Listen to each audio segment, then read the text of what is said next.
अलिबाग जिल्हा रुग्णालयात प्रसूतीनंतर एका 32 वर्षीय महिलेचा मृत्यू झाल्याची घटना दुर्दैवी घडलेली आहे।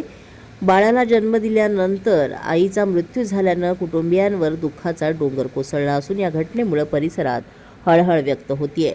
मिळालेल्या माहितीनुसार विशाल विश्वनाथ दुर्गावले राहणार कुरुळ तालुका अलिबाग यांची पत्नी विवा विशाल दुर्गिवले वय वर्षे 32 या गरोदर असल्यानं त्यांना 9 मार्च रोजी अलिबाग जिल्हा रुग्णालयात दाखल करण्यात आलं होतं। 11 मार्च रोजी पहाटे सुमारे 2 वाजण्याच्या सुमारास त्यांची प्रसूती होऊन त्यांनी एका बाळाला जन्म दिला।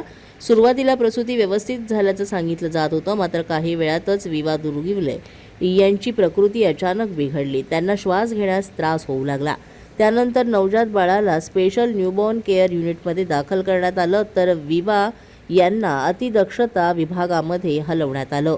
डॉक्टरांकडून उपचार सुरू असतानाच 12 मार्च रोजी सायंकाळी त्यांचा मृत्यू झाला। या घटनेनंतर नातेवाईकांनी जिल्हा रुग्णालयात धाव घेतली असून पोलिसांकडे तक्रार देण्याची प्रक्रिया सुरू असल्याची माहिती मिळाली आहे। प्रसूतीनंतर आईचा मृत्यू झाल्यानं परिसरात शोककळा पसरली आहे। जागृत महाराष्ट्र न्यूज, रामदास चव्हाण, महाड, रायगड।